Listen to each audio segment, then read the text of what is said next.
días, profe. Hola María Clara, ¿cómo estás? ¿Cuándo es que ustedes tienen la sustentación?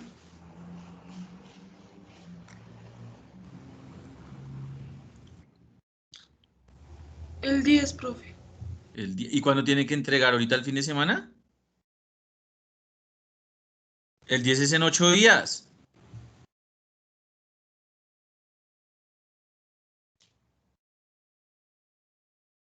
Por ahí estuve leyendo unos trabajos. y en general, bueno, aunque ya hemos mejorado la citación a las del semestre pasado, pero hay que utilizar las notas de citación, no se les olvide. Muy importante las citaciones. Y, pues digamos, eh, mirar cómo en el artículo también se tienen que llevar a cabo unos puntos claves en el artículo. El artículo en realidad a grandes rasgos es como un resumen. ¿Sí ves? Entonces digamos, uno en el artículo menciona entonces el título, los autores, el resumen. El resumen es en un párrafo prácticamente contar los puntos claves de lo que trata el artículo, ¿sí? Seguido eh, la introducción, ¿sí? Los resultados de la investigación, la discusión.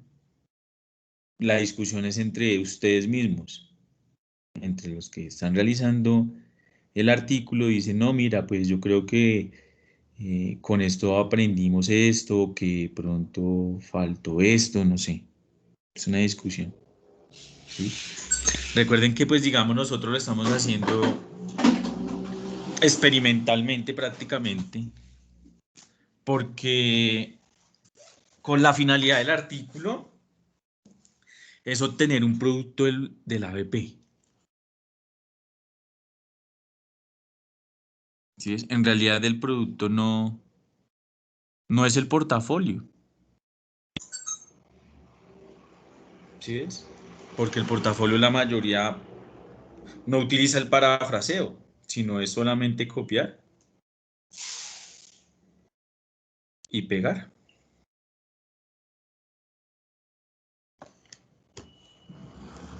Prácticamente. Entonces, digamos, con el producto es el artículo que, pues, digamos, nosotros ya lo llevamos desarrollando. O sea, fue una idea que se nos ocurrió a Mayra y a mí y empezamos a instaurar ese artículo. Ahora con la coordinación del doctor Sánchez seguimos con ese artículo, ¿sí? Y también que ustedes después ya no van a leer los portafolios, en donde ustedes van a almacenar la información en el portafolio, ¿sí es? Pero el portafolio que es muy largo, y como es muy largo, pues ustedes no lo van a volver a leer porque no les interesa o se aburre. Entonces, la idea con el artículo es que ustedes también tengan ese artículo y que a partir de ese artículo vuelven y refresquen todos esos conocimientos que desarrollaron cuando hicieron ese artículo. Digamos ahorita un artículo de tercero. ¿Sí?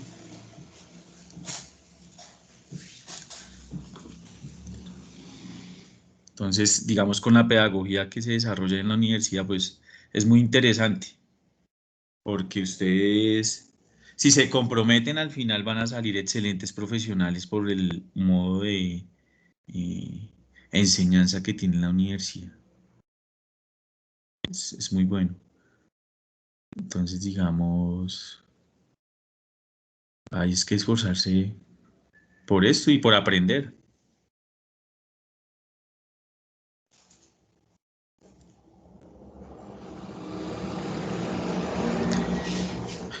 El conocimiento es para cada uno, ¿sí es?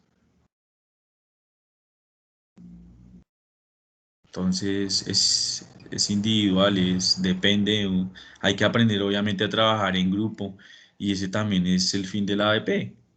por eso, bueno, el semestre pasado, digamos, no tuvimos la oportunidad, pero yo por lo general cuando hacemos esto lo hacemos es sorteado. O sea, usted porque tiene que, no, trabaje con otra persona y miremos a ver cuál es su desempeño, ¿sí? Y cada uno crece por el lado que le gusta y ya, pues si le gusta esto, pues va a ser exitoso en la vida porque si a usted le gusta esto, pues va a estar bien. Entonces, todo eso, muchachos.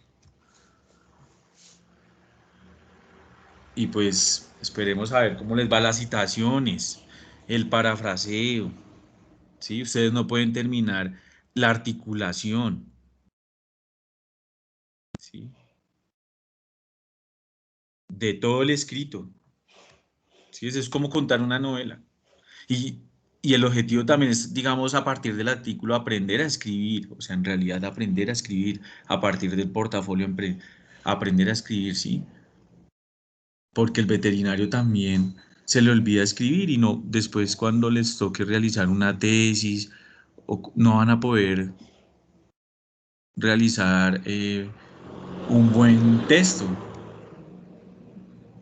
Entonces ustedes también, ese también es el objetivo. Ahorita ustedes como están, lo hacen a computadora, antes lo pedíamos era a mano, ¿sí? Y eso las niñas hacían unos dibujos, los niños tremendos para llenar el portafolio. Cada uno como que escribía algo, ¿sí? Entonces, digamos, ustedes estuvieron pues en el trance de la pandemia, pero sin embargo aún los felicito por seguir en lucha porque eso es complejo y por toda la situación. Y entonces espero que este grupo que son 25, 24, 25, todos se gradúen, ¿sí ves?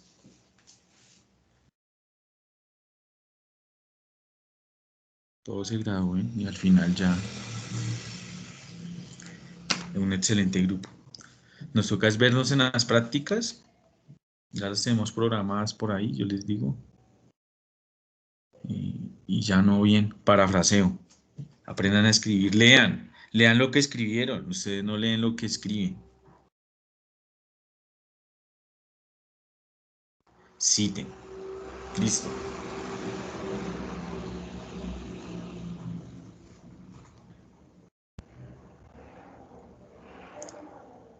Quedamos entonces en esta gráfica en el cual decíamos, ya hablamos de toda la producción del jugo pancreático, eh, que hay unas células acinares que es donde se va a producir la porción enzimática, que hay que tener clave que esa enzima se arroja o se libera en forma de zimógeno, que es una enzima inactiva o una proenzima.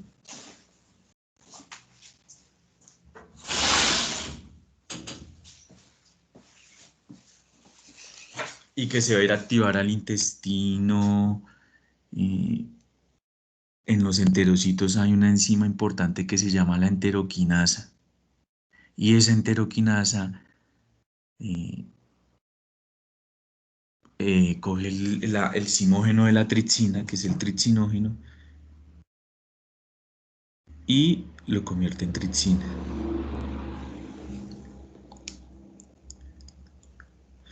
Y a partir de esa tripsina es que se empiezan a activar el resto de enzimas pancreáticas.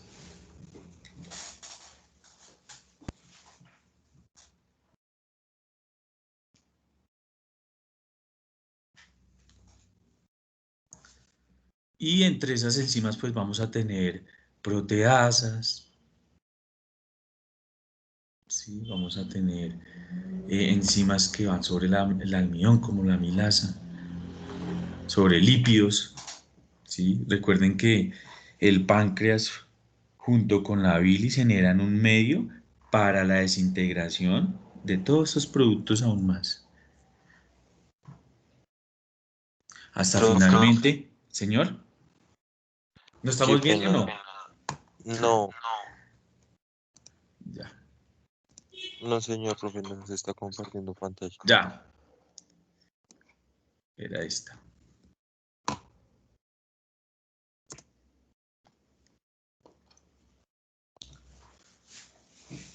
Sí, Listo, entonces profe, gracias. a partir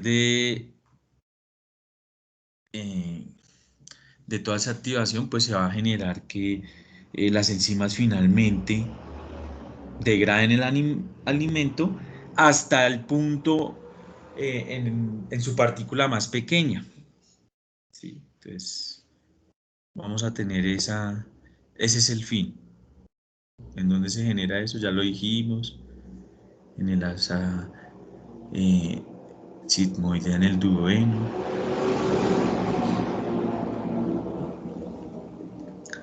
Y el cuadrito de ustedes era hacer eso, las enzimas, las diferentes enzimas y sus acciones. Entonces, bueno, sabíamos entonces que se va a generar entonces el tripsinógeno, que mediante la enteroquinasa se convierte en tripsina y de ahí se activan todas.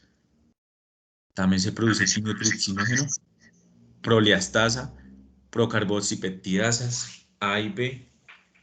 En cuanto al almidón, la amilasa. Mira desde dónde comienza la digestión de los carbohidratos. ¿Desde dónde comienza la digestión de los carbohidratos?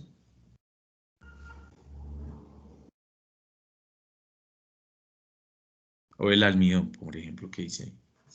Desde la cavidad oral. Exacto. Entonces ya hemos hablado todo eso, ¿no? Ustedes ya cuando les pregunten eso, ¿que dónde comienza la digestión de las proteínas?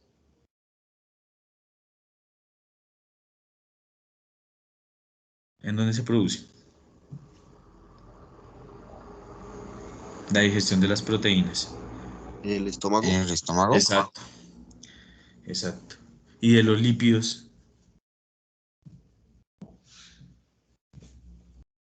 En el duodeno, si no estoy mal. También desde la cavidad oral, recuérdate que también la glándula salival produce algo de lipasa, pero esa lipasa se va a activar en un ambiente ácido o va a actuar sobre cuando ya está en estómago. Además que el estómago también comienza lipasa, entonces mira desde dónde comienza la degradación de las grasas como tal, pero su acción más fuerte la da el páncreas y el hígado, ¿no? Acuérdense que decían, no, que es que la bilis emulsifica las grasas. ¿Qué significa eso? Emulsificar que las convierte en partículas más pequeñas. Y tú sabes que para desintegrar la grasa es complicado, ¿sí? Porque nomás tú haces la prueba cuando echas, no, que hay grasa, aceite que botó un carro, ¿sí ves? Ese manchón tan fuerte, imagínate, dura uno tiempo para quitarlo. O cuando hay agua y que hay grasa, que empieza como a brillar, que uno ve pasando. Entonces ahí la grasa es complicada. O la espuma. Entonces la digestión de las grasas también comienza de algún modo desde la cavidad oral, de algún modo o en sentido enzimático, pero en realidad su mayor desintegración se va a dar ya cuando está en contacto con estas secreciones, tanto la biliar como la pancreática.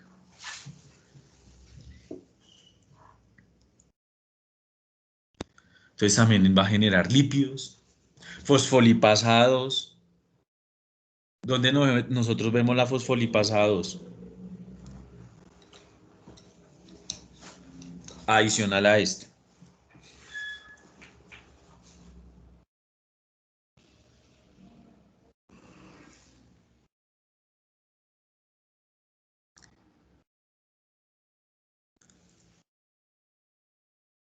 Cuando hay procesos inflamatorios, acuérdate que se libera la fosfolipasa 2 y va sobre la membrana celular y de los fosfolípidos de membrana obtiene el ácido araquidónico y de ahí empieza digamos, la cascada de la inflamación. Entonces también la fosfolipasa 2 se genera a nivel del páncreas. Nucleasas, mira, son unas enzimas que actúan sobre el núcleo, ¿sí? bien sea sobre el ADN o el ARN, como la desoxirribonucleasa y la ribonucleasa, que lo que hacen es que actúan para desprender, para dividir el ADN, para romper esa cadena. Y hay unos factores reguladores importante. ¿Acuerdas del péptido monitor? ¿Se acuerda que yo les decía que el péptido monitor inhibía la secreción o la activación de la tripsina? Entonces, ahí está el péptido monitor, inhibidores de la tripsina. La tripsina no se puede activar en el páncreas porque empieza a generar una pancreatitis. Y hay varios factores que, digamos, pueden activar eso. Por ejemplo, digamos, cuando un paciente tiene una peritonitis infecciosa felina, que es ocasionada inclusive por un coronavirus felino. ¿Sí ves? Esa lesión, que inclusive no afecta internamente el páncreas, sino más bien por el lado de las exterior hacia el abdomen, las serosas de los demás órganos afecta también. Al afectar esa porción exógena, el páncreas puede activar esa tripsina, generar una pancreatitis aguda y así el paciente muere.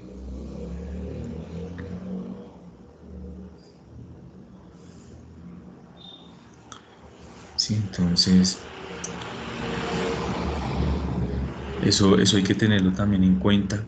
La pancreatitis, que no solamente afecta la porción endocrina, sino exocrina.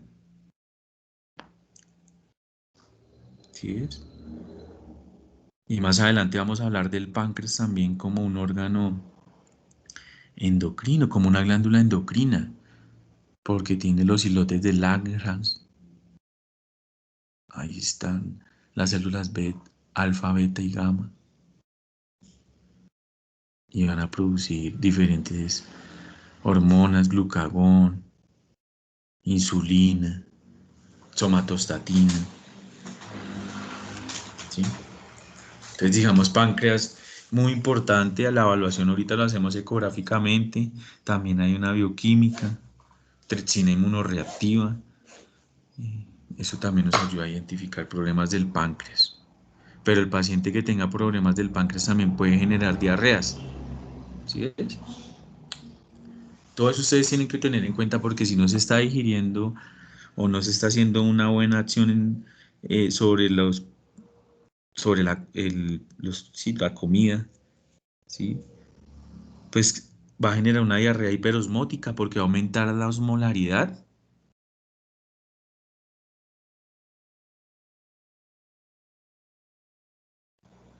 ¿Sí?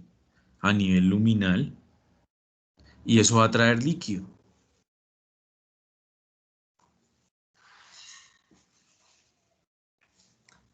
Entonces todo eso tenemos que tenerlo también claro.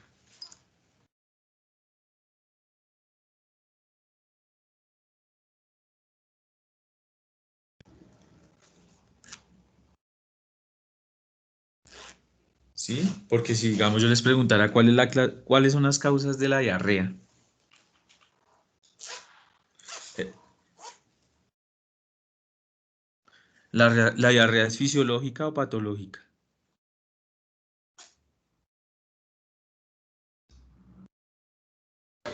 No sería fisiológico, porque es la respuesta de alguna. Algo así. Y desde el punto de vista fisiológico, ¿cómo me podrías, digamos, clasificar una diarrea?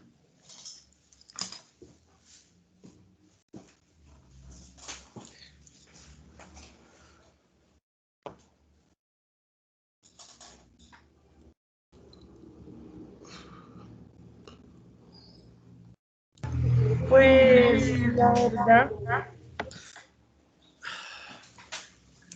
La verdad. pues sería Profe, ¿una una aguda y crónica? crónica y la No, porque eso otra, es dependiendo del tiempo de duración.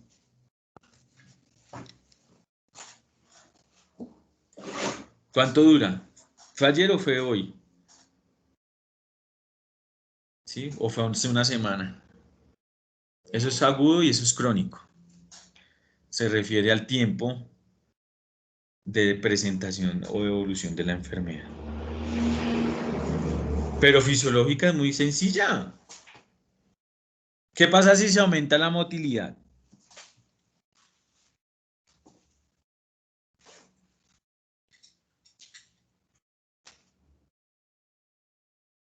No hay buena digestión. Exacto.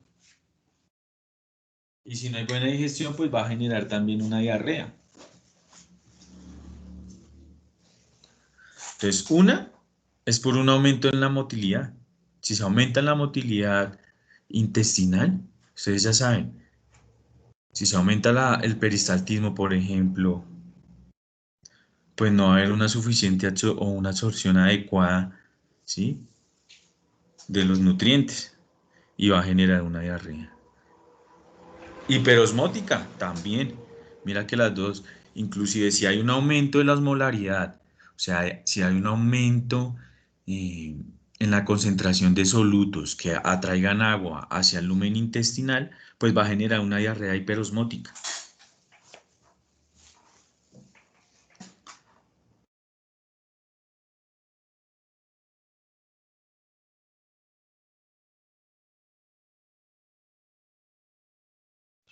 Y una hipersecretora. Entonces, también hay una probabilidad de que, digamos, en vez de que los solutos se absorban, se empiecen a secretar a nivel del enterocito, que en vez de entrar, salgan.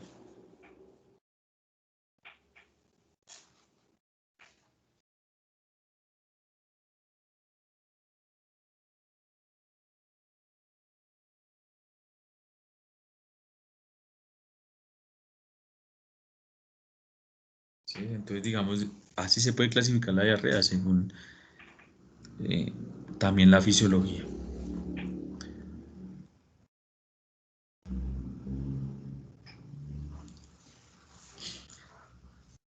Mira lo que dice ahí, que esas glándulas o esas fibras nerviosas que terminan cercano a las glándulas o a los acinos tienen origen en el sistema nervioso enteral también.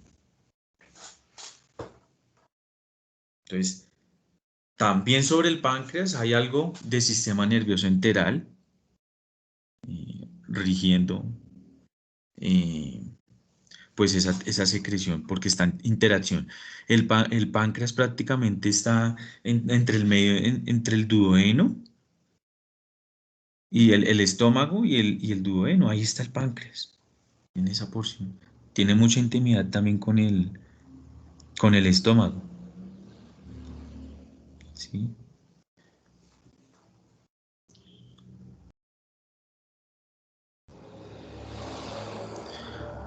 El vago, no se les vaya a olvidar. La secreción, mira lo que dice ahí, la fase cefálica de la secreción pancreática, que es análoga en su concepto a las fases cefálicas de la secreción. O sea que desde el momento de la fase cefálica de la digestión, también se está generando una liberación o se está preparando el páncreas para la liberación de esas enzimas pancreáticas.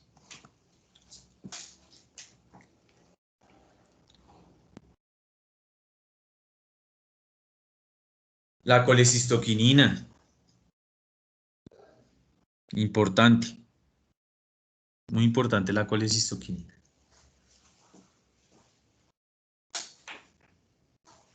Y la secretina, ya lo habíamos hablado. Listo. No olvidemos entonces que la conversión de las proenzimas inactivas de la secreción pancreática se activan mediante la acción de la tripsina. Entonces, la tripsina juega un papel muy importante.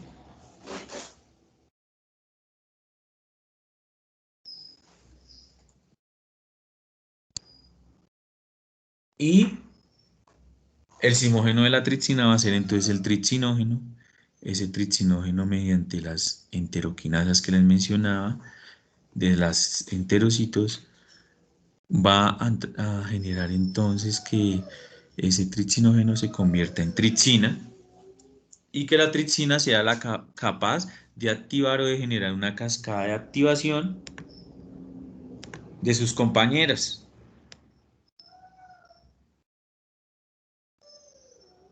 La tripsina, esa es la función de la tripsina, activar a sus compañeros.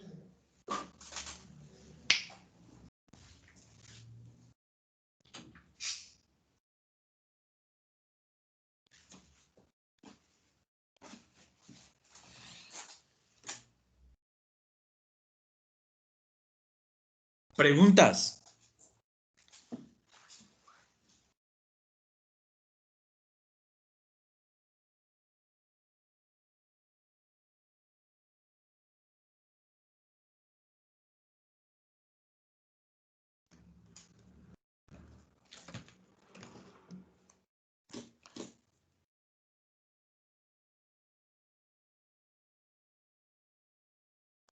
Recuerden esa pancreatitis, el perro llega en una posición de rezo, porque el dolor es tan fuerte. Entonces llega en una posición que el perro tiene el rabo hacia arriba y las manos hacia abajo, en el piso. Una posición de rezo, del dolor.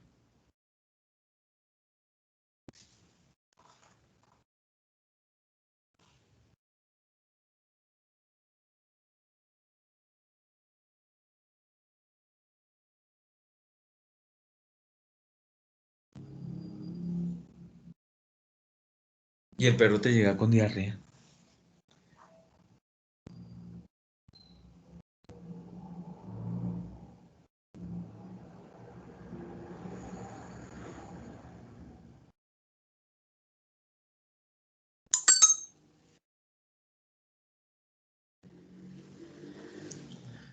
Listo. Pasamos entonces a la secreción biliar.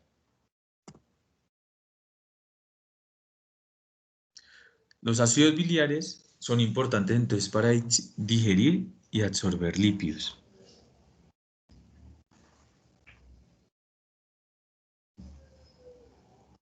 Recordemos que la bilis es la única vía por la cual el organismo excreta el colesterol. ¿Para qué es importante el colesterol?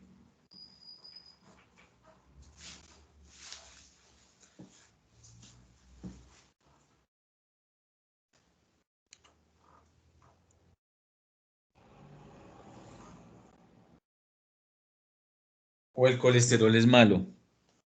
Siempre. Hay uno bueno y uno malo, ¿no? Bueno, ¿y para qué sirve el colesterol? No recuerdo bien si es una fuente Profe, energética. para lo de la formación de las hormonas. Sí, ¿qué hormonas?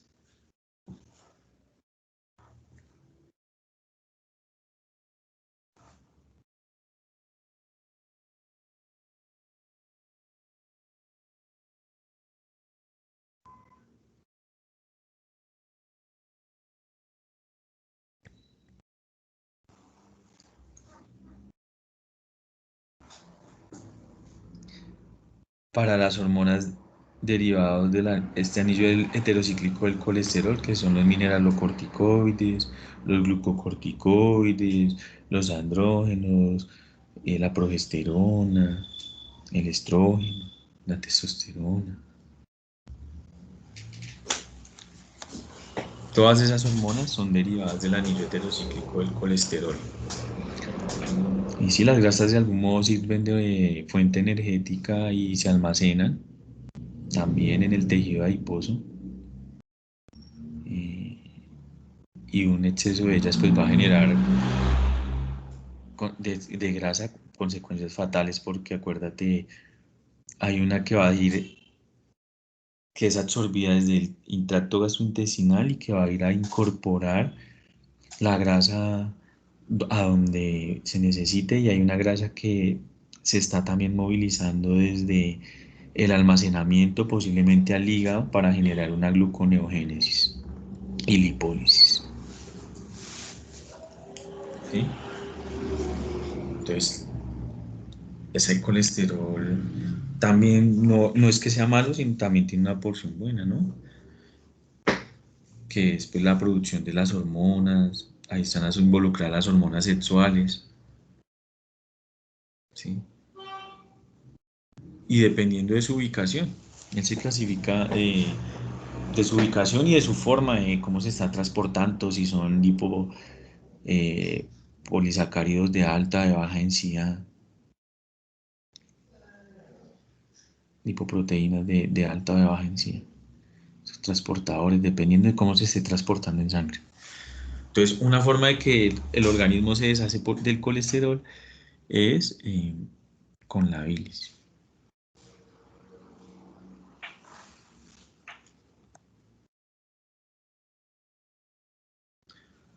Entonces, recordemos que la vesícula, la bilis como tal, a lo que llamamos bilis o jugo biliar, está constituido por unos ácidos biliares y también por pigmentos biliares.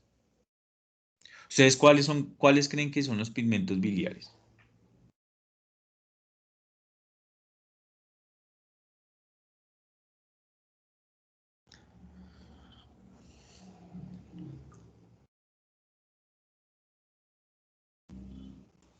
Hay otras sustancias también disueltas, formando pues, en una solución electrolítica, o sea, rica también en bicarbonato y en sodio, sí, porque vamos a ver que adelante el sodio va a permitir la absorción de los diferentes nutrientes.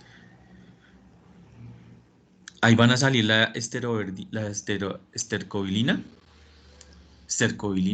que es la que le va a dar el color característico a las heces.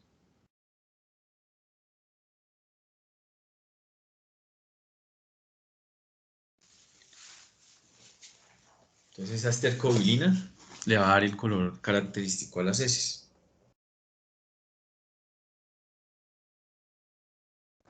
Y la bilirrubina, biliverdina, ¿sí? Todos esos tipos de ácidos biliares que finalmente van a a absorber, porque acuérdense que la vía eh, de la bilirrubina hay un almacenamiento, una absorción de bilirrubina para generar otra vez, acuérdense que a través de eso se generan los glóbulos rojos, ¿no? Entonces hay un reciclaje de eso, hay un reciclaje de esa bilirrubina. ¿Sí? También se puede excretar por orina, hay una cantidad que se excreta por orina y le da el color a la orina. Ese es el urobilinógeno, se excreta en forma de orina. ¿Sí ves? La que se absorbe otra vez nuevo a nivel del intestino, tiene una forma, digamos, si se absorbe mucha cantidad o si no se requieren, pues se excreta después en orina. Profe, Dime. ¿qué pasa cuando hay un exceso o un aumento de la bilirrubina? Pues va a generar ictericia. ¿Sí ves? Y digamos está implicada pues puede ser digamos la vesícula biliar o el conducto colédoco.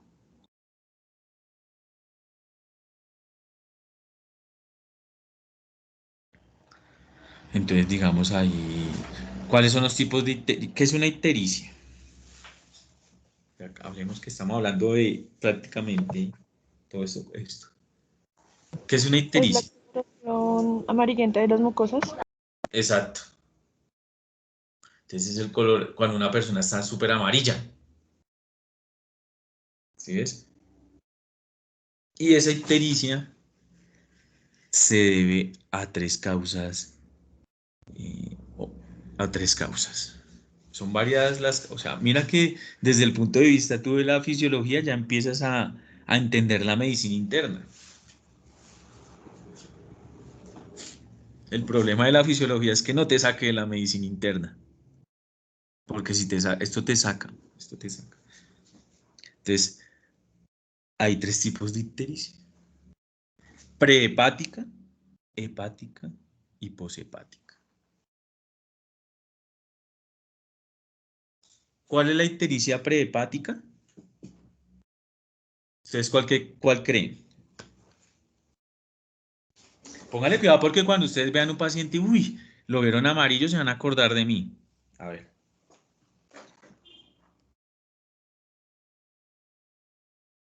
Ictericia prehepática, ¿por qué ustedes piensan?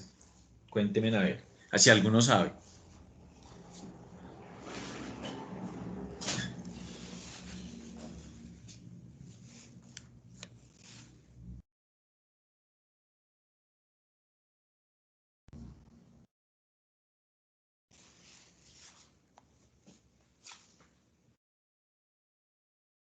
Profe, si tú nombras algo hepático, tiene que ver con hígado, ¿no?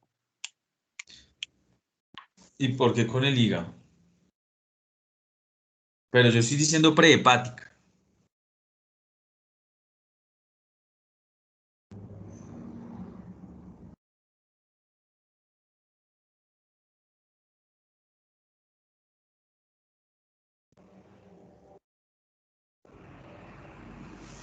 ¿Listo? Entonces, cuando tengamos una ictericia prehepática, el problema es anterior al hígado. Y si es un problema anterior al hígado, ¿cuáles creerían ustedes? O sea, en dónde estará ubicado el problema?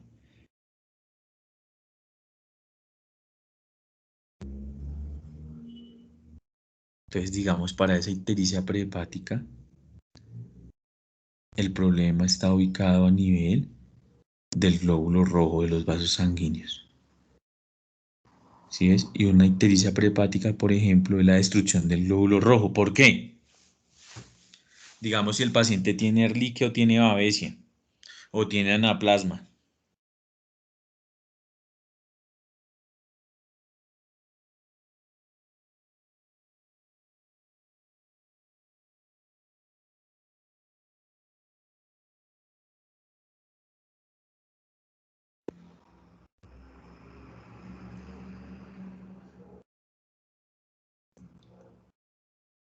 Porque acuérdense en que ¿cuál es la proteína que contiene el glóbulo rojo?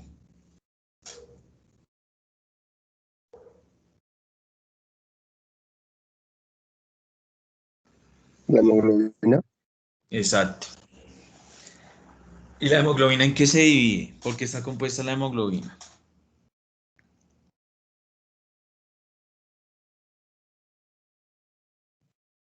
De cuatro, como de cuatro enlaces, por decirlo así, de hierro. Listo. 4 enlaces pirrólicos. Listo. Pero a grandes modos, entonces, exacto. Bueno, y esos enlaces pirrólicos están en el grupo N. El grupo globina es sencillamente transportadora. ¿Sí? Para poder transportar ese grupo N. De ese grupo N, entonces es donde se va a obtener la producción de bilirrubina. ¿Sí es? O sea que cuando hay un glóbulo rojo senescente, ¿qué es un glóbulo rojo senescente? Les voy a hablar del ciclo normal. ¿Sí? Esto es pura clínica. Un glóbulo rojo senescente es un glóbulo rojo viejo. ¿Cuánto es el ciclo de vida de un glóbulo rojo?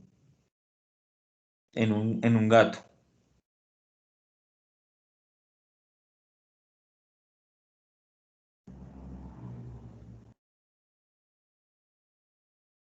¿Y en un perro? Como 40 días. No, más. A ver, un glóbulo En una rojo. son En los 120 creo que son días. 80. Exacto, 120 días en el perro o en el gato. Creo que es en el perro. En el perro 120 días. ¿Y en el gato? De ese sí no me acuerdo. 90 días. ¿Y en el humano? 120 días igual que en el perro, ¿no? Ajá. Sí. Entonces, eh, cuando ese glóbulo rojo senescente ya llegó y va a terminar su ciclo de vida, él empieza a exponer una serie de señales a nivel de la membrana celular, indicando de que ya acabó su ciclo de vida y ahí actúa el sistema retículo endotelial. ¿Cuál es el sistema retículo endotelial?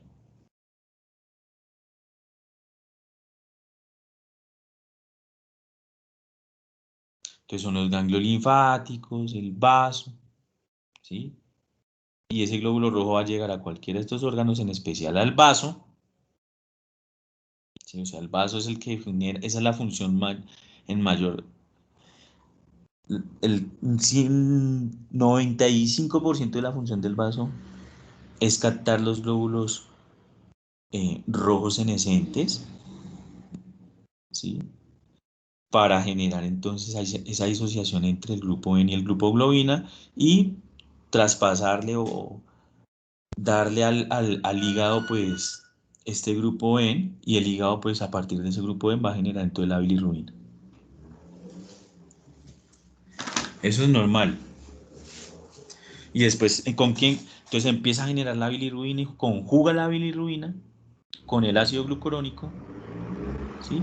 Y ese se va a ir a acumular en la vesícula biliar. Y después cuando tengamos grasa en el alimento, se va a excretar la vesícula biliar y va a secretar entonces esa bilirrubina y el colesterol y todos los desechos que se producen a nivel del hígado. También es rica en electrolitos, ahí como dice, sodio, bicarbonato, importantes.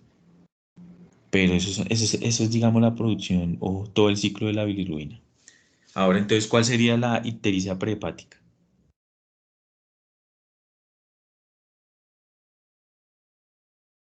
Porque es alteración de todo ese ciclo. Y digamos, el paciente amarillo va y orina naranja. Profe, una pregunta, o sea, esa entericia crea una anemia, ¿sí? Puede ser por una anemia. Y crea anemia, puede generar anemia, porque si es, digamos, usted que le gustan las vacas, una babesia, ¿sí?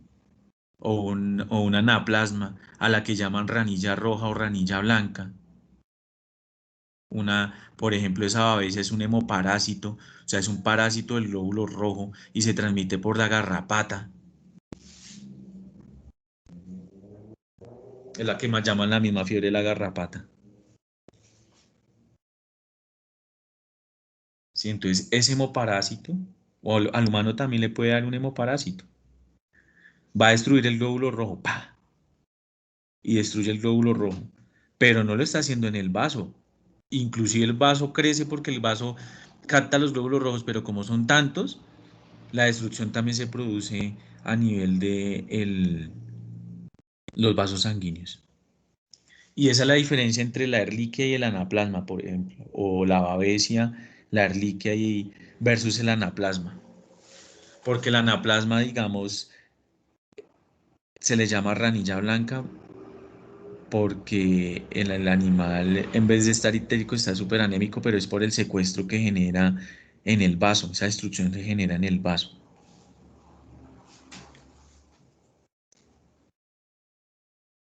En cambio, en la babesia sí es en el glóbulo, sí es en los vasos sanguíneos. Y el amarillo, el animal le llega con fiebre y amarillo. Entonces, cuando hay una destrucción de los glóbulos rojos, hay una ictericia prehepática. Cualquier alteración en esos glóbulos rojos que genere una destrucción y que genere que la hemoglobina se libere, va a generar la ictericia prehepática. O sea, profe, ¿qué genera la plasma cuando hablemos de bovinos? Cuando el bovino llega con o tiene anaplasma, ¿tendría una entericia prehepática? Puede tener la ictericia prehepática, pero entonces, digamos, el animal no va a orinar sangre roja, no va a tener hematuria. Ese es un signo característico porque con la babesia sí le tiene hematuria, porque la hemoglobina se destruye en los vasos sanguíneos y se deposita en el riñón y es nefrotóxica y se libera por el riñón y el animal va a orinar rojo y en la otra orina normal. Es que en el anaplasma orina normal, lo único que es que pierde humedad, tiene fiebre y el tono muscular se pierde, o sea, tiende a el animal a Y también adelgazarse. está algo ictérico, puede Algo estar entérico. ictérico. Entonces, pero orina normal. Entonces, esa es la diferencia entre así, digamos, burdamente, si usted llega, esa es la diferencia entre el anaplasma y la babesia. Y los dos tratamientos son diferentes.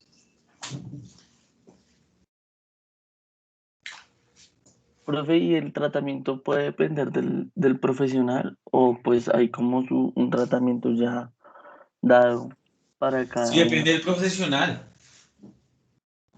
Sirven desde las oxitetraciclinas, dipropionato de imidocar. las penicilinas? No son tan efectivas, tiene más eficacia las doxiciclinas. O sea, sería mejor en presencia de lo mismo la oxitetraciclina que una penicilina. Exacto. Lo que pasa es que la dosis de la oxitetraciclina es mayor, pero comprarse una concentrada y de larga acción. Aunque ambas nos afectarían en un ciclo lechero, porque ambas secan la leche. Es que ese es el problema. Uno se va por la medicina, pero la producción también es lo que... Eso es complejo. Pero uno como médico veterinario siempre tiene que manejar, o sea, salvar el animalito.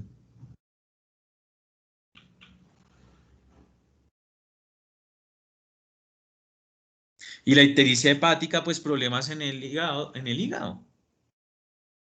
Tumores, cirrosis, lipidosis hepática. Digamos, cuando el gato le da lipidosis hepática, es que el hígado se le llena de grasa y el gato llega amarillo. Porque dejó de comer. O en el bovino porque le dio fasciola.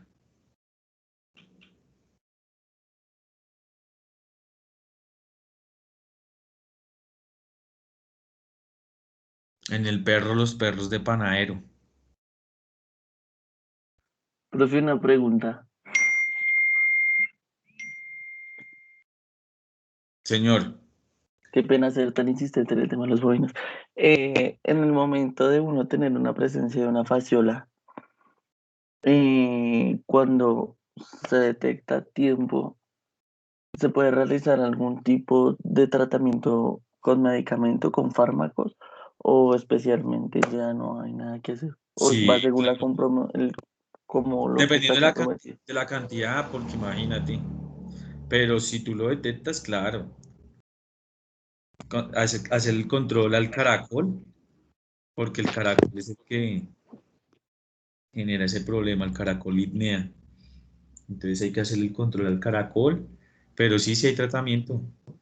Profe, digamos, la fasciola o el caracol icnea, ¿ese se encuentra en el pasto o en la alimentación? En ¿O el que nos pasto, lleva a la fasciola? en el pasto.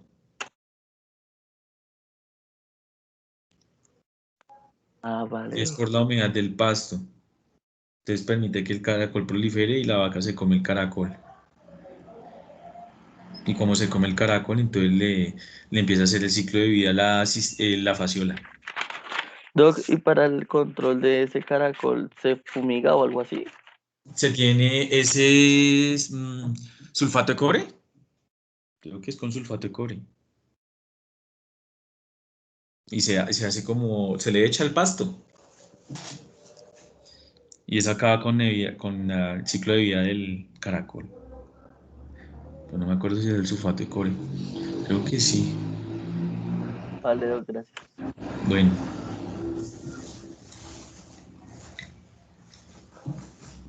¿alguna otra pregunta?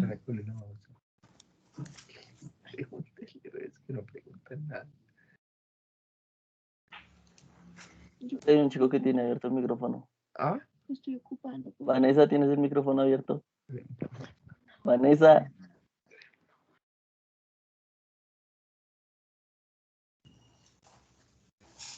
¿Qué otra pregunta tienen, muchachos?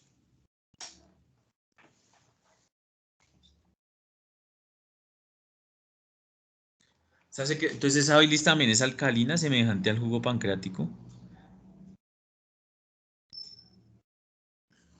Y la ictericia, entonces, hepática del hígado y la poshepática de la vesícula y del conducto biliar. Listo, tengámoslo en cuenta. Esa bilis es alcalina y semejante al jugo pancreático. ¿Por qué creen ustedes? Porque sería rica en qué?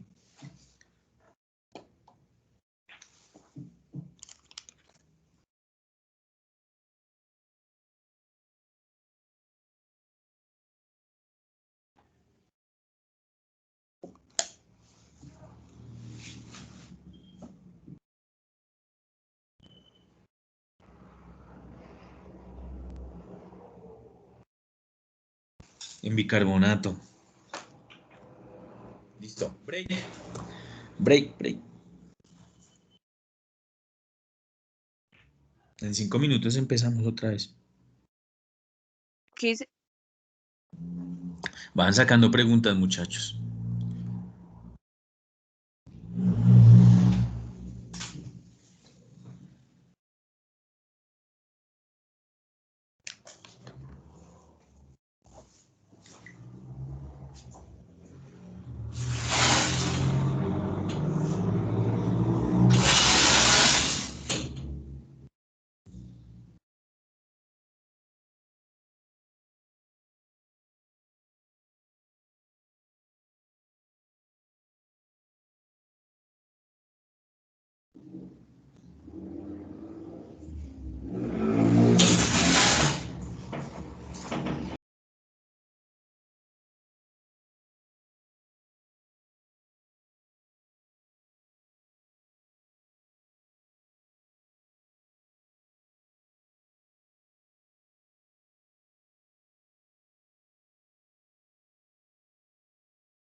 Listo, chinos. Entonces, preguntas. ¿Tienen alguna pregunta?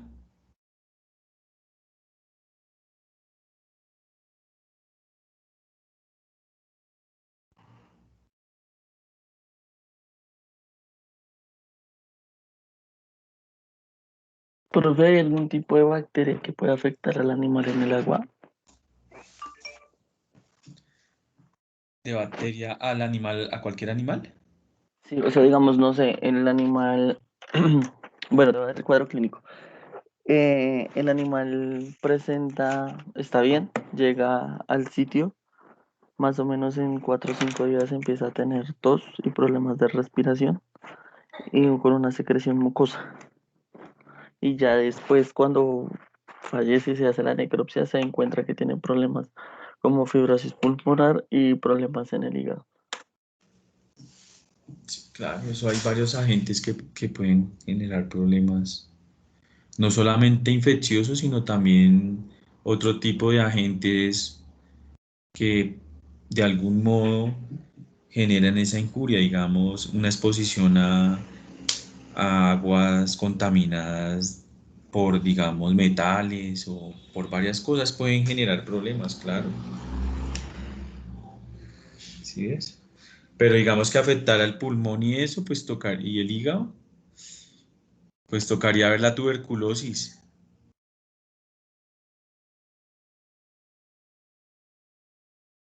¿Sí ves? Pero también hay varias enfermedades infecciosas a nivel pulmonar.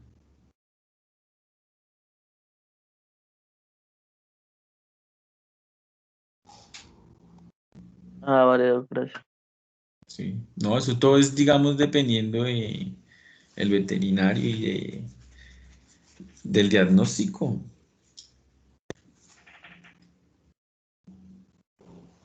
O sea, como tal, se podría mandar a hacer un estudio de aguas, ¿sí? A ver qué material está presente en el agua. Sí, claro. Dependiendo de eso, se puede sacar un dictamen, un diagnóstico. Se Si no puede sale nada en el agua, a presumir, ¿sí? Porque, digamos, las aguas pueden estar contaminadas con metales, como te digo. Ahorita hay mucha contaminación, ¿sí ves? O con un agente, pero digamos ya los signos serían diferentes y sería más poblacional, o sea, también hay que ver eso, ¿sí? bueno, si no hay nada en el agua, se toma la muestra y se manda al laboratorio para tuberculosis, ¿sí? Ujú. Pero gracias.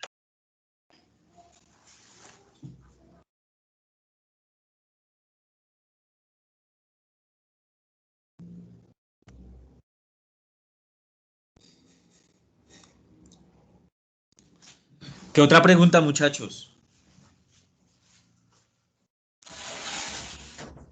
Profe, me quedó la duda de la estercolina que le da color a las heces. ¿Qué es?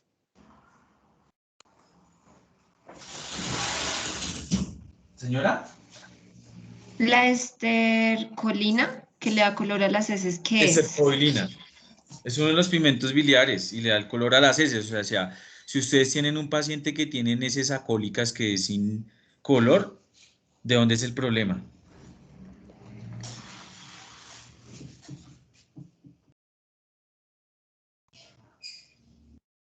O sea, o hay unos pacientes que le llegan con ya una secreción verde. ¿De dónde es el problema?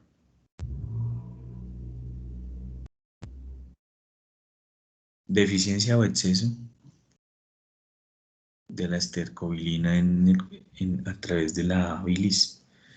Esa excreción en exceso, o sea, hace que el animal pueda tener problemas con materias, digamos, el popo va a venir verde, te van a decir que el popo es verde, y si no tiene, digamos, color, es una insuficiencia en su secreción, una deficiencia. La bilis también es importante. Incluso uno mira que no haya, digamos, barro biliar,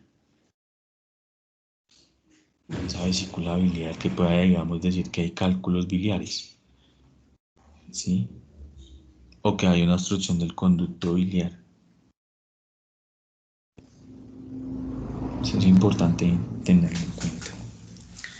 Y sí, le da el color a las heces. Es una de las de los pigmentos biliares y que le van a dar el color a las heces normales. ¿Qué otra pregunta?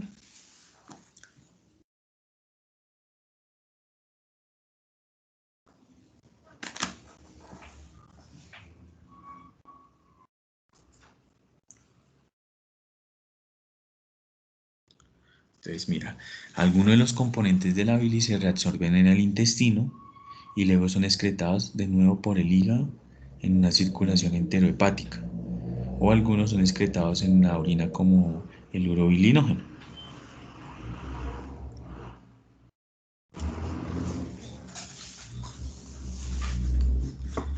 Y ahí tenemos ese contacto, o sea, ahí lo que está haciendo el hígado es un lavado porque está desechando como todos los desechos como tal que no le sirven al organismo, pero reabsorbe los buenos. Entonces, por eso hay esa circulación enterohepática.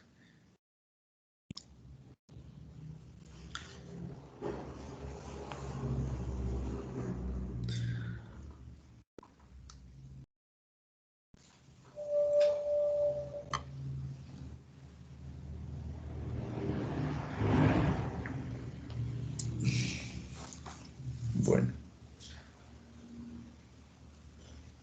tenemos el páncreas, ya hablamos del páncreas.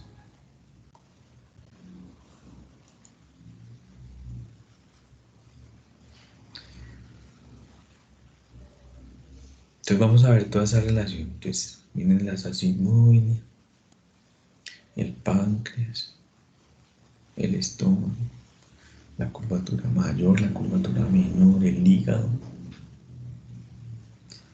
la vesícula biliar, el conducto coléoco, ¿sí?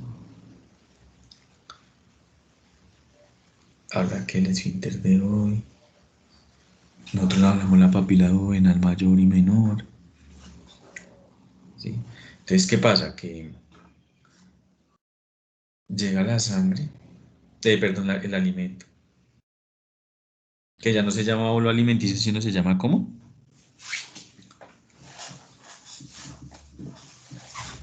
¿El quimo? Quimo. Exacto. Y se va a estimular entonces esta secreción. ¿Por qué? Porque se estimuló todo eso que yo les enseñé antes de la liberación de la secretina, de la colecistoquinina, ¿sí? Entonces, aquí también a nivel de la vesícula biliar vamos a tener receptores de colecistoquinina, ¿sí? Y de secretina.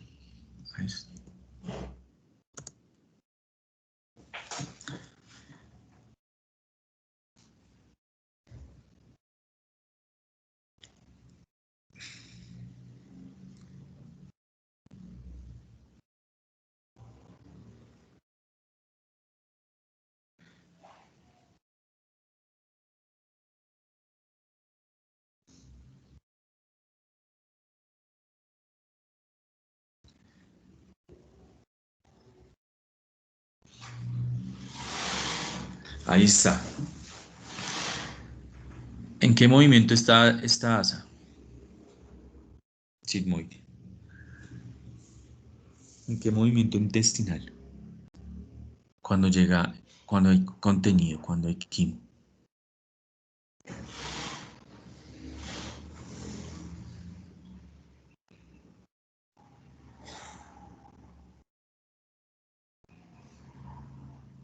En segmentación.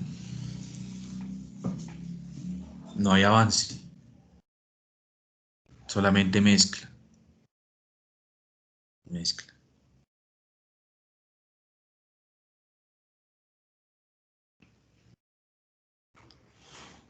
Entonces acuérdense que se va a liberar colecistoquinina, colecistoquinina y secretina, que ya actuaron sobre el páncreas, ya sabemos que en los acinos y que en los túbulos.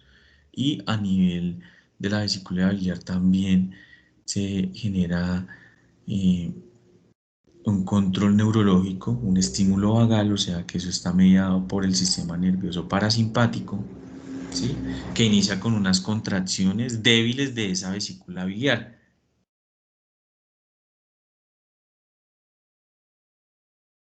¿sí? La secretina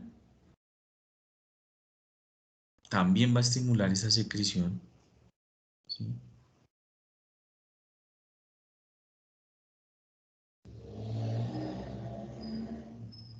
Acuérdense, digamos, esa comunicación del hígado, que es una comunicación, es que igual, no sé, pues nos queda cuántas clases, esta y la otra y ya acabamos, ¿no es cierto? Pero prácticamente, digamos, nos quedamos cortos. Toda esta, la triada portal y todo eso, ven, arteria, conducto biliar, y finalmente se van a ir a almacenar a la vesícula. Sí, la secretina también estimula esa liberación de bilis. Junto con la colecistoquinina, que va a generar contracción también. Mira el estímulo simpático, endocrino, contracción de esa vesícula biliar, relajación del esfínter y se libera entonces la bilis. Entonces, toda esa relación autocrina, paracrina, neurocrina y endocrina la hemos llevado a cabo a través del tracto gastrointestinal y por eso les decía que era muy bonito. Y se libera entonces la vesícula, todo el contenido biliar, junto con el pancreático, y empiezan los movimientos de segmentación y la digestión entonces de todos los compuestos, de todo ese equipo. Listo. Recuerden entonces que el hígado es una glándula sinar también, con pequeños conductos que los vamos a llamar canalículos, ¿sí?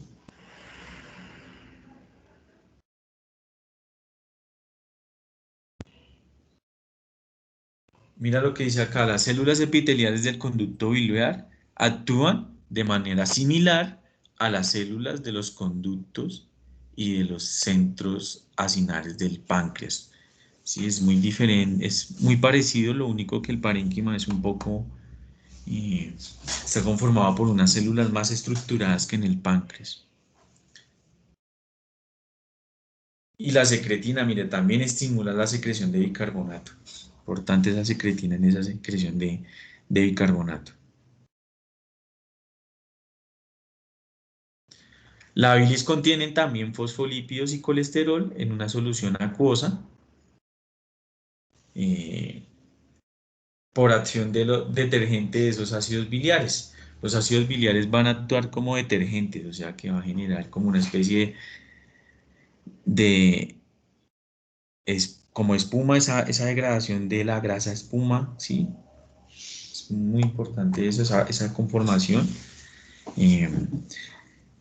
Y va a emulsificar, o sea, va a destruir todos esos ácidos, esas grasas, o sea, es una secreción, pues por eso tiene su característica, algunos lo que tan fuerte que es, o si la han visto de pronto.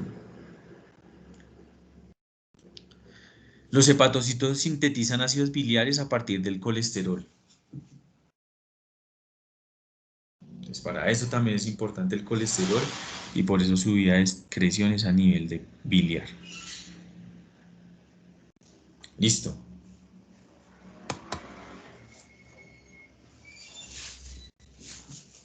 Preguntas. Bueno, ¿cómo es el transporte intestinal entonces de líquidos y electrolitos? En el intestino delgado es un transporte para el sodio. Es muy importante este sodio, muchachos, porque a partir del sodio se va a permitir la absorción de la glucosa, de algunos aminoácidos y de los ácidos biliares. Entonces ese sodio, por eso esas secreciones también son ricas en sodio. Por eso cuando nosotros estamos deshidratados y perdemos sodio, nos dan sodio, cloruro de sodio, más destroza, que es el pedialite.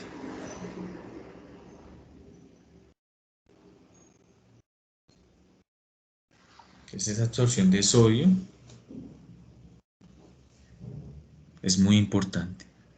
Va a permitir transportes activos secundarios para esa glucosa, o sea que junto con el sodio se transporta glucosa, algunos aminoácidos y los ácidos biliares. Entonces, importante. Recordemos la osmolaridad del intestino delgado, ¿sí? Lo que les hablaba yo de la diarrea hiperosmótica es porque se aumenta esta osmolaridad, ¿sí? Sencillamente porque hay unas partículas osmóticamente activas, tanto los aminoácidos como también los ácidos grasos van a van a generar un aumento o una regulación en esa osmolaridad. Igual la van a tener menor que la del plasma, ¿sí? Pero cuando se supera y se genera una hiperosmolaridad, sale líquido desde la célula hacia la luz intestinal y por eso se genera la diarrea. A esa diarrea la vamos a llamar diarrea hiperosmótica, porque eso se lo van a preguntar a ustedes en fármaco, o le van a decir, ay, ¿no les dijeron nunca de la diarrea? No.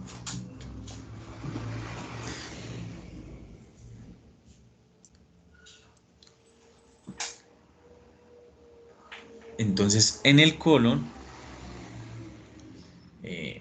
ocurre totalmente, o es al revés. El sodio, estamos hablando a nivel de la absorción, entraba el sodio, ¿verdad? Porque eso es un mecanismo de regulación del sodio, ese tracto gastrointestinal. Entonces, al inicio se absorbía el sodio. Y a nivel del colon, el sodio es bombeado hacia afuera para generar un desplazamiento de agua. Porque acuérdense que el sodio tiene unas características de mantener la presión, una presión que atrae agua, ¿no?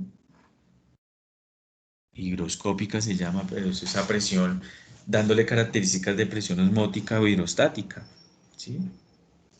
Entonces, ese movimiento de sodio, pues atrae agua, absorbe el agua, por eso el colon es donde se absorbe el agua.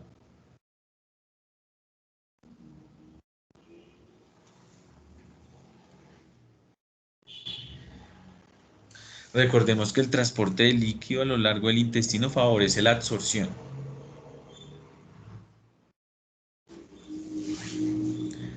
Los secretagogos, ¿qué son unos secretagogos?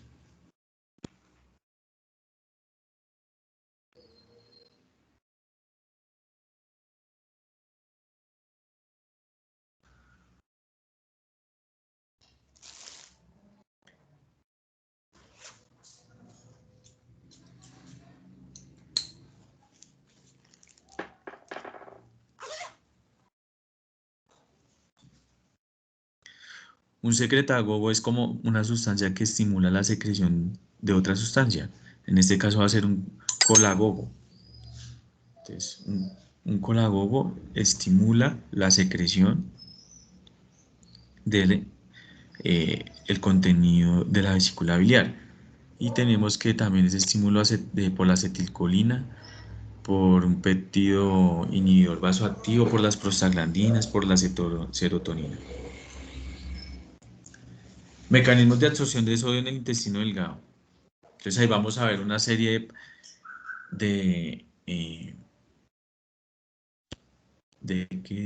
transportadores de sodio y de glucosa. Entonces vemos dos moléculas de sodio y absorbe una de glucosa.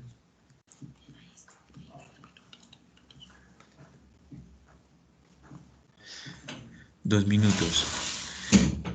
Entonces que digamos 2 de sodio y una absorción de 1 mol de glucosa. Ese canal va a ser el CGLT1, muy importante. El de sodio también con aminoácidos. El intercambio entre sodio y hidrogeniones. El cloro también se absorbe, ese cloro proveniente de ese intestino, y se secreta bicarbonato. ¿Sí? Por eso cuando un paciente tiene diarrea tiene un déficit de bicarbonato. Y la solución que hay que darle entonces es el lactato. Y cuando tiene vómito hay que darle cloruro de sodio. Y en la membrana vasolateral, entonces va a haber una bomba de sodio potasio ATPasa, un canal para la salida de un canal GLUT2, que no es dependiente de insulina para la salida de la glucosa. Y canales para potasio y cloro, para generar todo ese intercambio. Todo esto se los había enseñado la doctora Beatriz, entonces mira, son unos transportes tan activos para todos estos elementos que dependen entonces del sodio. Es solo para mostrárselo, no profundicemos en este. Bueno, en cuanto a los patrones del intestino delgado, tienen como objeto primordial mezclar y consta principalmente de contracciones segmentarias y retropulsadoras que retrasan los alimentos mientras que se llevan a cabo la digestión. Ese es el patrón de movimiento que teníamos y que les había mencionado anteriormente. La segmentación es un patrón estereotípico de contracciones rítmicas, ¿sí ves?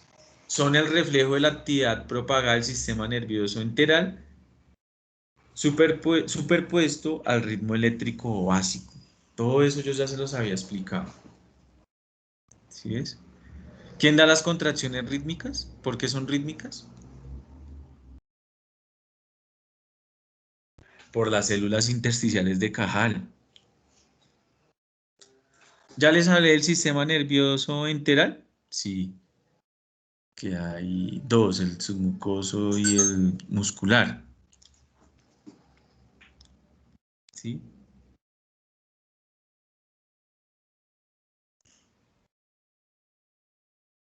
Toda esa actividad, toda esa relación, que es que todas esas células intersticiales de Cajal iban a estar por todo el intestino.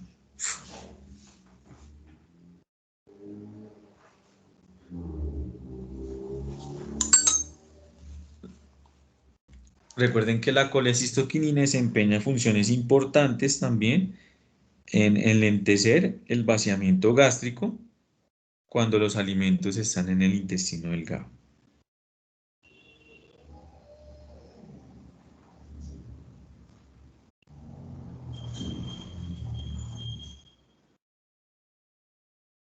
Peristalsis. ¿Qué es? Una secuencia coordinada de contracciones que se produce por encima del contenido intestinal y una relajación por debajo del mismo que permite que los alimentos sean transportados a lo largo de distancias considerables. Todo ese movimiento que ayuda a que todo ese alimento vaya desde prácticamente desde la deglución hasta el ano.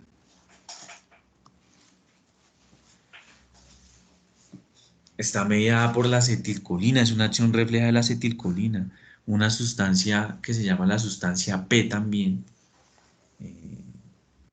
que se libera donde hay una distensión intestinal, y también efectos que inhiben el péptido inhibidor vasoactivo y el óxido nítrico, que controla toda la circulación, o sea, también, así como hay movimiento, hay una mayor demanda de la cantidad de sangre también que debe disponer para generar esa actividad. O sea, todo eso tenemos que relacionar. Ahí lo tenemos, entonces el bolo, la contracción, el aumento del bolo, el movimiento del contenido, la relajación, mira cómo va haciendo. Acá se está generando la contracción y acá la relajación para que siga avanzando, si no, no puede avanzar ese bolo, ese químico.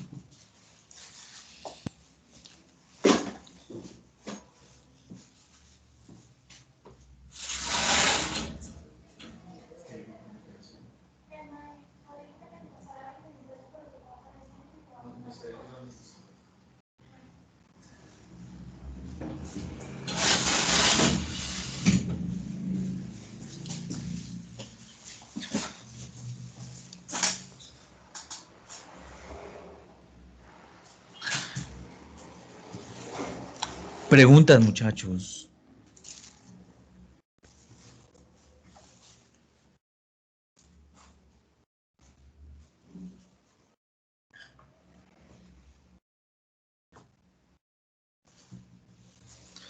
El complejo motor migratorio tiene varias fases. La fase 1 ¿Cuál es el complejo motor migratorio? Primero que todo. Porque si no hablamos el mismo idioma. ¿Cuál es el complejo motor migratorio?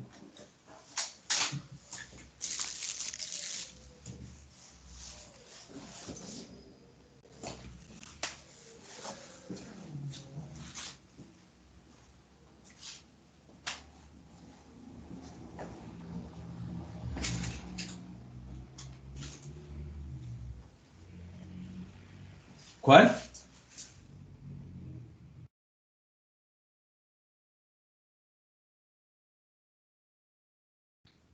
Es un compendio de ciclos que llevan a la motilidad intestinal.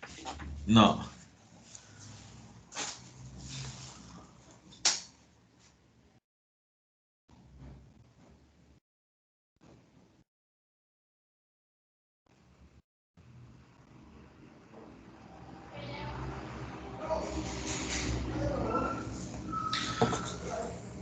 Denme un segundo mientras que van pensando cuál es el complejo motor migratorio. Piensen cuál es. Yo ya se los había explicado. Espérenme un segundo que me necesito.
Profe, mi compañera dice en el chat que es el movimiento cuando el estómago está vacío.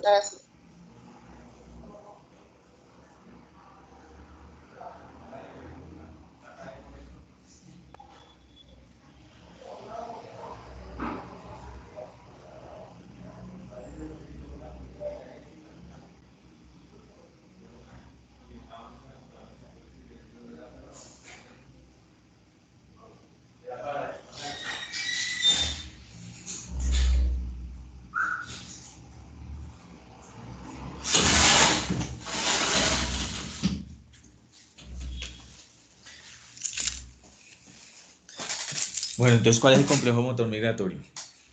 Acuérdense que en el que cuando no había alimento, cuando no había bolo. Tiene varias fases. La fase 1 se caracteriza por una calma relativa. La fase 2 comienza a producir pequeñas contracciones desorganizadas. La fase 3 dura 10 minutos. Ahí está actuando la motilina, quien es que estimula esas contracciones y esas se van propagando a lo largo del intestino. Y el objetivo es barrer cualquier resto de contenido gástrico e intestinal hacia el colon, o sea, barrer todo eso para que quede limpio.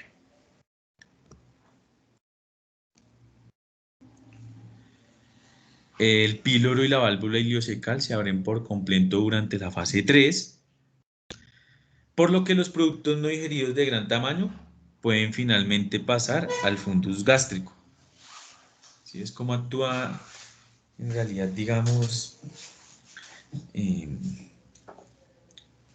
cuando la comida no tiene un gran tamaño, se queda, es como un filtro. O sea, es permeable a ciertas cosas.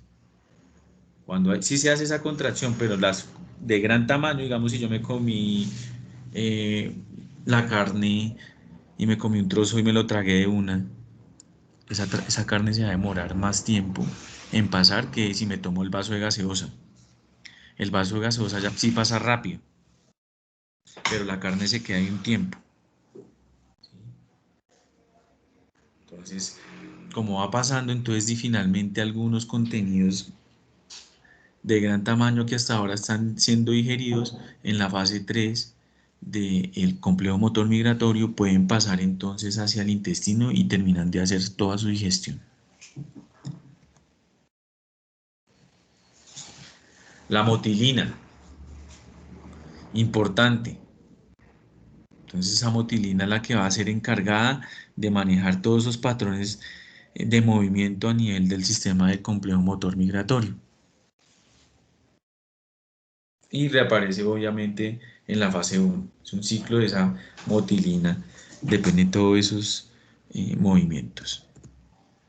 Absorción de glucosa, galactosa y fructosa. Ahí la tenemos, entonces se necesita de sodio. Glucosa y galactosa utilizan un receptor, un canal SGLT1, mientras que fructosa lo hace mediante un canal GLUT5. En la membrana vasolateral también va a haber una bomba de sodio, potasio, ATPasa, un canal GLUT2 para la liberación tanto de glucosa, galactosa y fructosa. La fructosa al parecer actúa sobre otro tipo de canal adicional que aún no se ha descubierto. Está en investigación. En cuanto a los péptidos y proteasas, entonces está la proteína, toda la pepsina y el hidrogenión, ¿sí? Luego las proteínas y oligoelementos actúan las enzimas pancreáticas. Esta es toda la digestión de estas proteínas. Mira, luz gástrica, luz intestinal. Todos los oligopéptidos van a ser reabsorbidos en el borde de cepillo algunos, ¿sí? Pero también van a necesitar en algún momento la absorción junto con el sodio, ¿sí? Entonces, a nivel del brush border, del borde de cepillo, que es toda esa epitelio de absorción, se va a generar esa absorción de los dipéptidos. Obviamente que esos bordes de cepillo, la función, ellos van a proteger una enzima y esa enzima pues va a generar que esos oligopéptidos se conviertan en porciones más pequeñas como dipéptidos y tripéptidos y aminoácidos que finalmente pueden ser absorbidos. Entonces también importante esa enzima que es la amino-oligopeptidasa, que es la encargada entonces en el brush border también de generar una acción enzimática sobre los péptidos de gran tamaño.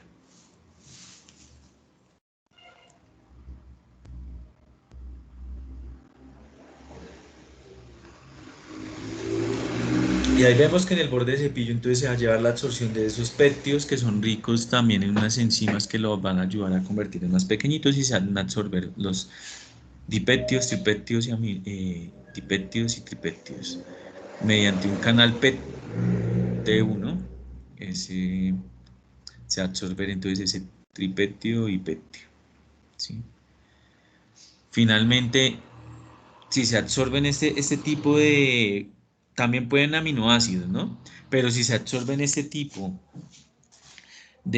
mira que son dipéptidos, tripéptidos, ¿sí? Si se absorben, son tan bastante grandes que tienen que actuar unas enzimas intracelulares que son peptidasas para finalmente generarlos en aminoácidos. Y ese aminoácido sí es el que va a salir a través de la barrera o de la membrana vasolateral, ¿sí? Ese borde de cepillo también es rico en diferentes enzimas.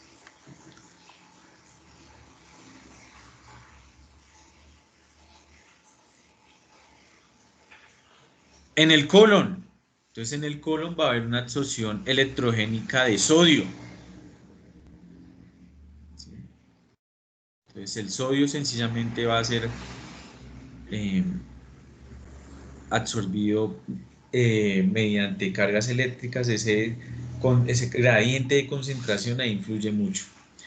Y el cloro va a atravesar una membrana esta membrana lateral, ¿sí?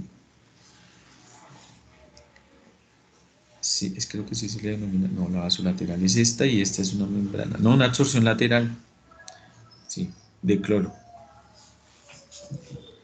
Y las diferentes bombas por las cuales ese sodio va a salir, bomba sodio, potasio, ATPase.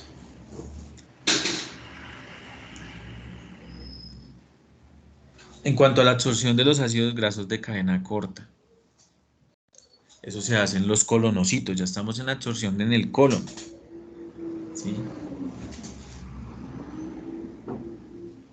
Hay un canal, SMTCT, que absorbe los ácidos grasos de cadena corta o ácidos grasos volátiles. ¿Cuáles son?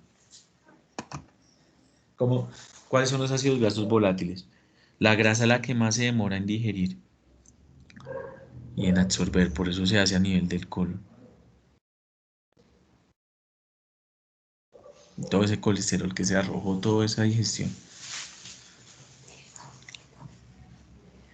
Entonces, ¿cuáles son los ácidos grasos volátiles?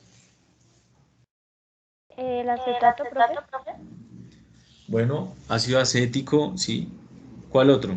Butirato. Butírico Y propionato. y propiónico. Perfecto.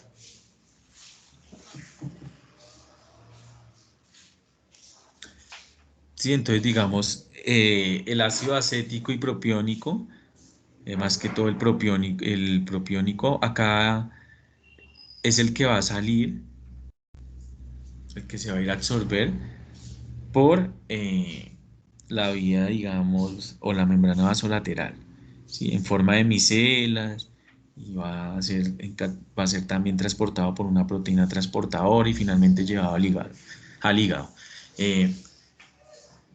Pero el colonocito también tiene una ruta en la cual utiliza uno de estos ácidos grasos volátiles para su metabolismo. Ese ácido graso volátil que utiliza el colon es el ácido butírico, que es el que utiliza para mantenerse, ¿sí? Si hay una alteración en la absorción de ese ácido butírico, va a generar el cáncer de colon. Por lo tanto, alteraciones en receptores como este pueden generar el cáncer de colon.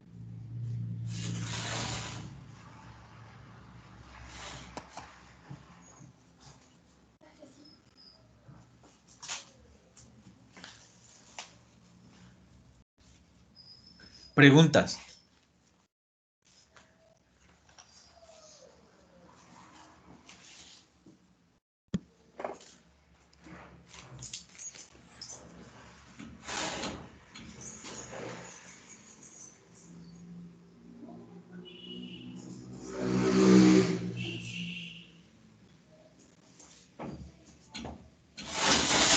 Preguntas. Entonces esas mutaciones generan eso. Cáncer de colon. Listo, muchachos, hasta acá terminamos. Lo único es que la clase es el lunes y ustedes sustentan el miércoles, entonces el lunes damos rumiantes para que ustedes tengan procesos fermentativos, para que tengan en cuenta algunas cositas y terminamos digestivo. Qué tema re largo, ¿no? Pero bonito, me gusta, me gusta. Entonces, muchachos, nos vemos el lunes. Dios los bendiga. Después les dejo una tareita. Porque me imagino que ahorita están con lo del escenario, para que se las dejo ahorita. Chao. Dios los bendiga. Chao, profe. Gracias, profe. Gracias, profe.